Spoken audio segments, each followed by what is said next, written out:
भाइयों बहनों, अभी 3 दिन पहले ही मैं गीता की गरीब गुरु धरती कुरुक्षेत्र में था।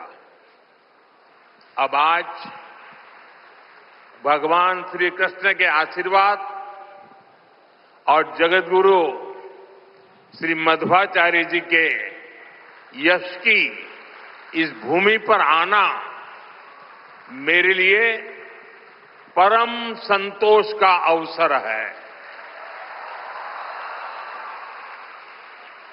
आज के इस अवसर पर जब 1 लाख लोगों ने एक साथ भगवत गीता के श्लोक पढ़े तो पूरे विश्व के लोगों ने भारत की सहस्त्र वर्षों की दिव्यता का साक्षात दर्शन भी किया है।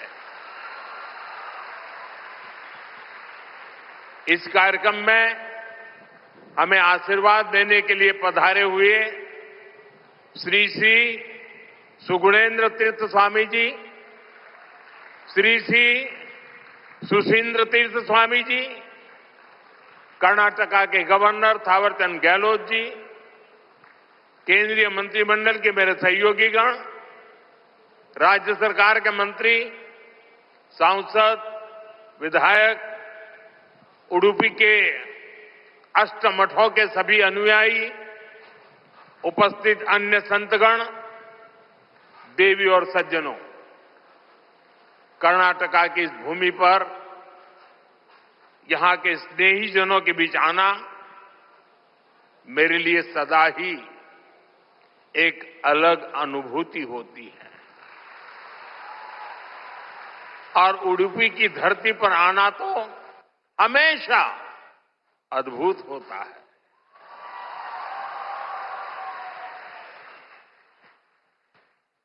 मेरा जन्म गुजरात में हुआ और गुजरात और उडुपी के बीच एक गहरा और विशेष संबंध रहा है। मान्यता है कि यहां स्थापित भगवान श्री कृष्ण के विग्रह की पूजा पहले द्वारका में माता रुक्मिणी करती थी। बाद में जगत गुरु श्री मध्वाचार्य जी ने इस प्रतिमा को यहां प्रस्थापित किया। और आप तो जानते हैं, अभी पिछले ही वर्ष मैं समुद्र के भीतर श्री द्वारका जी का दर्शन करने गया था। वहां से भी आशीर्वाद ले आया। आप खुद समझ सकते हैं कि मुझे इस प्रतिमा के दर्शन करके क्या अनुभूति हुई होगी। इस दर्शन ने मुझे एक आत्मीय आध्यात्मिक आनंद दिया है। साथियों,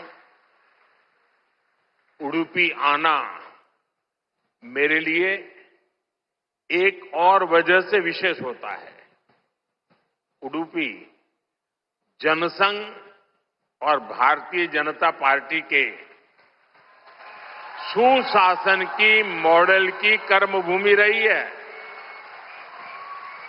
1968 में उडुपी के लोगों ने जनसंघ के हमारे वीएस आचार्य जी को यहां की नगरपालिका परिषद में विजयी बनाया था। और इसके साथ ही उडुपी ने एक नए गवर्नेंस मॉडल की नींव भी रखी थी। आज हम स्वच्छता के जिस अभियान को राष्ट्रीय रूप देख रहे हैं, उसे उडुपी ने 5 दशक पहले अपनाया था। जल आपूर्ति और ड्रेनेज सिस्टम का एक नया मॉडल देना हो, उडुपी ने ही 70 के दशक में इन कार्यक्रमों की शुरुआत की थी। आज ये अभियान देश के राष्ट्रीय विकास का राष्ट्रीय प्राथमिकता का हिस्सा बनकर हमारा मार्गदर्शन कर रहा है। साथियों, रामचरितमानस में लिखा है, कलिजुग केवल हरिगुण गाहा,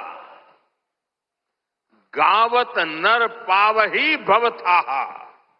अर्थात कलयुग में केवल भगवत नाम और लीला का कीर्तन ही परम साधन है।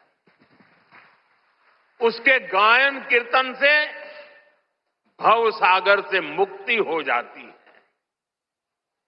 हमारे समाज में मंत्रों का, गीता के श्लोकों का पाठ तो शताब्दियों से हो रहा है, पर जब 1,00,000 कंठ एक स्वर में इन श्लोकों का ऐसा उच्चारण करते हैं, जब इतने सारे लोग गीता जैसे पुण्य ग्रंथ का पाठ करते हैं, जब ऐसे दैवीय शब्द एक स्थान पर एक साथ गूंजते हैं, तो एक ऐसी ऊर्जा निकलती है जो हमारे मन को, हमारे मस्तिष्क को एक नया स्पंदन, एक नई शक्ति देती है।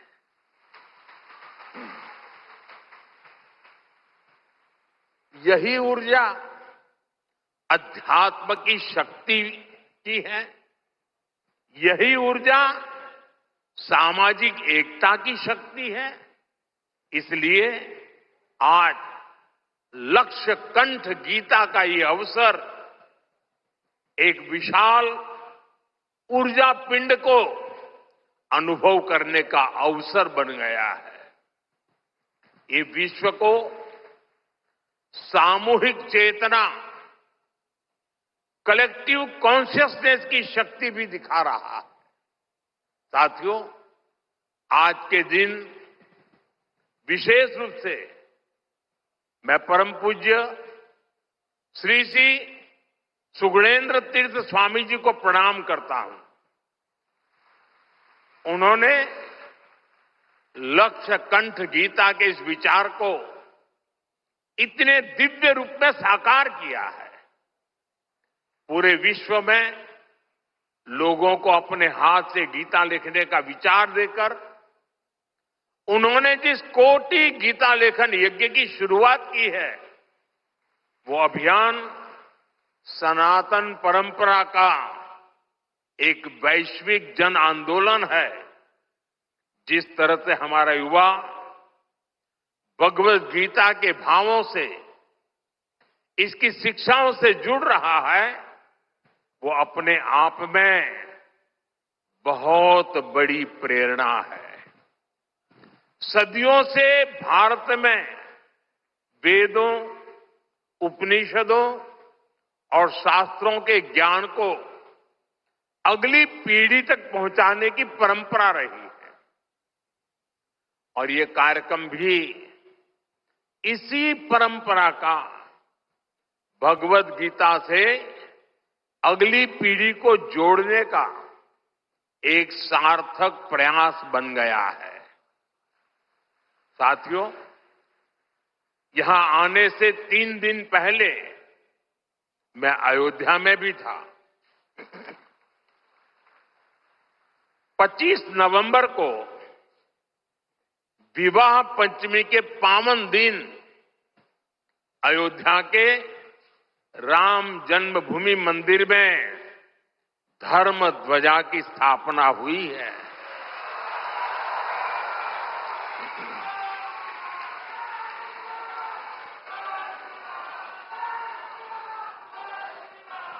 अयोध्या से उडुपी तक असंख्य राम भक्त इस दिव्यतम और भव्यतम उत्सव के साक्षी बने हैं।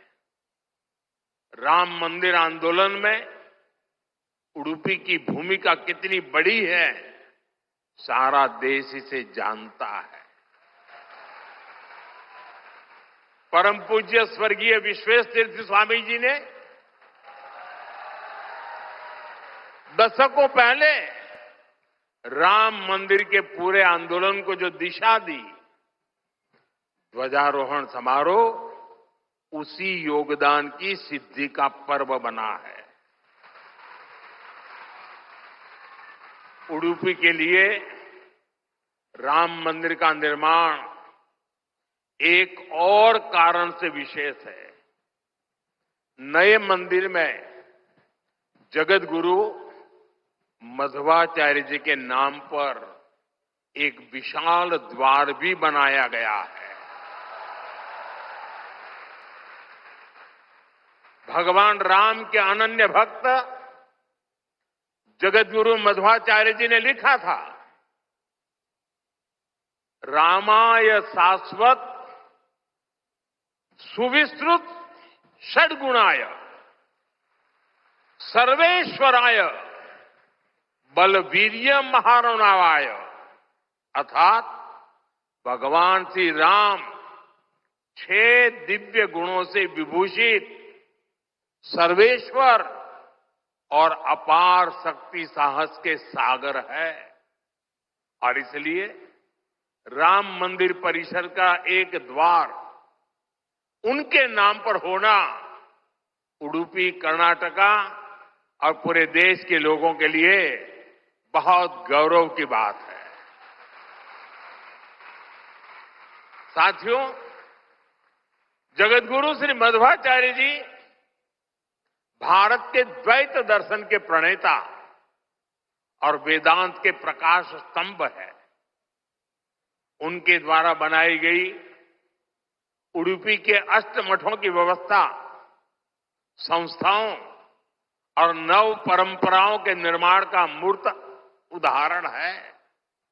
यहां भगवान श्री कृष्ण की भक्ति है, वेदांत का ज्ञान है और हजारों लोगों की अन्न सेवा का संकल्प है। एक तरह से ये स्थान ज्ञान, भक्ति और सेवा का संगम तीर्थ है।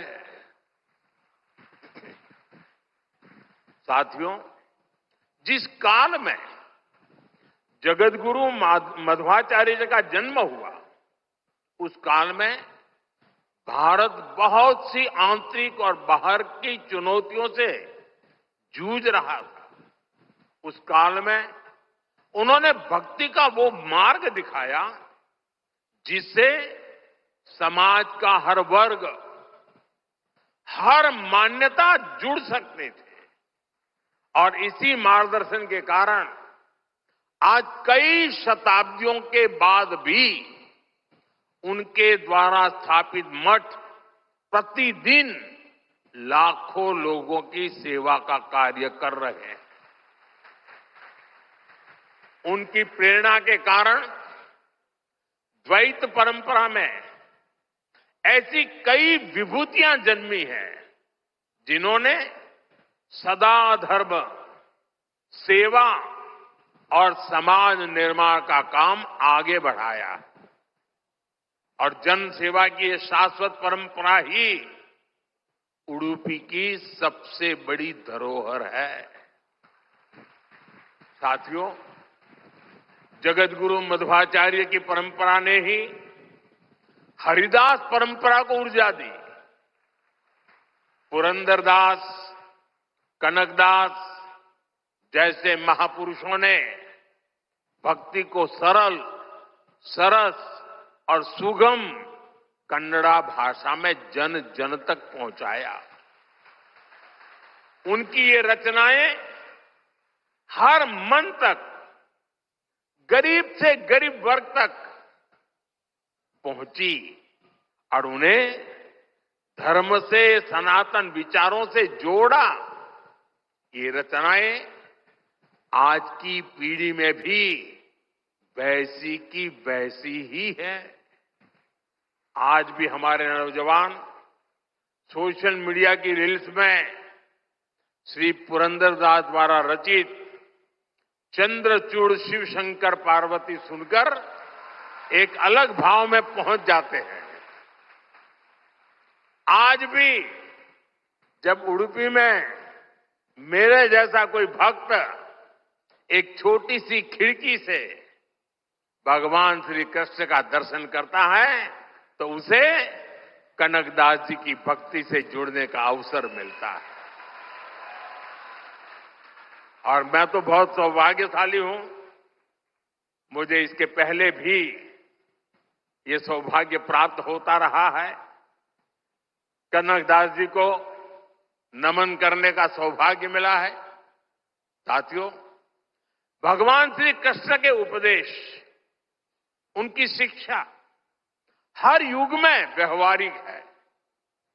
गीता के शब्द सिर्फ व्यक्ति नहीं, राष्ट्र की नीति को भी दिशा देते हैं। भगवत गीता में श्री कृष्ण ने सर्वभूत हिते रताः ये बात कही है। गीता में ही कहा गया है, लोक संग्रहम एवापि संपश्यन कर्तुम अहर्षि। इन दोनों ही श्लोकों का अर्थ यही है कि हम लोक कल्याण के लिए काम करें। अपने पूरे जीवन में जगत गुरु मध्वाचार्य जी ने इन्हीं भावों को लेकर भारत की एकता को सशक्त किया। साथियों, आज सबका साथ, सबका विकास, सर्वजन हिताय सर्वजन सुखाय, ये हमारी नीतियों के पीछे भी भगवान श्री कृष्ण के इन्हीं श्लोकों की प्रेरणा है। भगवान श्री कृष्ण हमें गरीबों की सहायता का मंत्र देते हैं और इसी मंत्र की प्रेरणा आयुष्मान भारत और पीएम आवास जैसी स्कीम का आधार बन जाती है।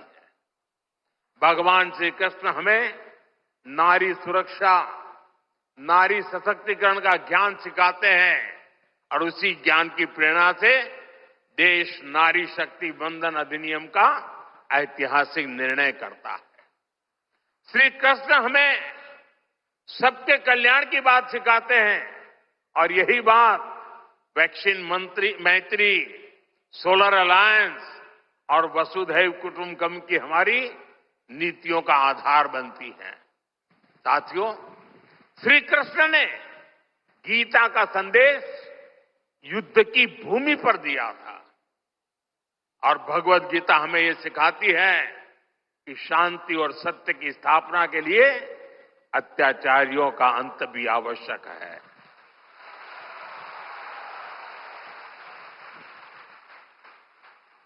राष्ट्र की सुरक्षा नीति का मूल भाव यही है।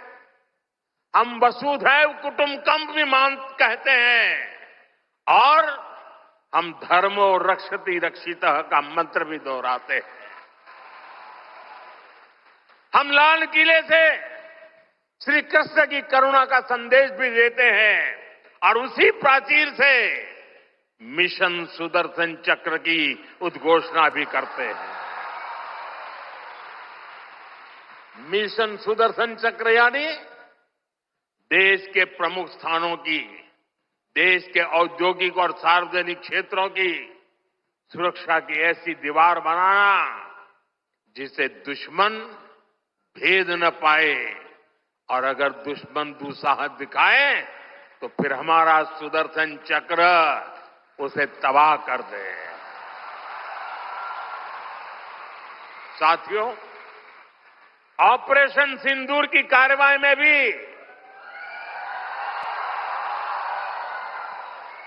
देश ने हमारा ये संकल्प देखा है। पहलगाम के आतंकी हमले में कई देशवासियों ने अपना जीवन गंवाया। इन पीड़ितों में मेरे कर्नाटका के भाई बहन भी थे। लेकिन पहले जब ऐसे आतंकी हमले होते थे तो सरकारें हाथ पर हाथ रखकर बैठ जाती थी। लेकिन ये नया भारत है, ये न किसी के आगे झुकता है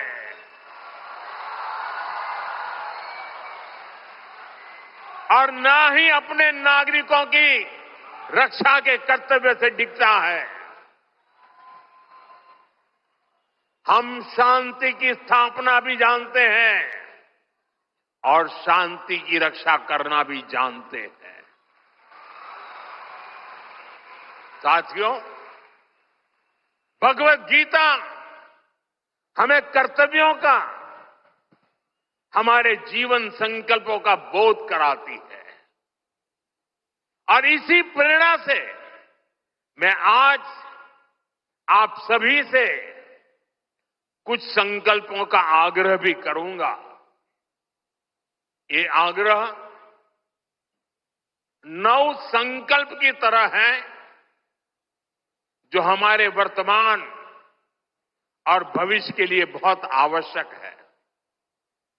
संत समाज जब इन आग्रहों पर अपना आशीर्वाद दे देगा तो इन्हें जन जन तक पहुंचने से कोई रोक नहीं पाएगा।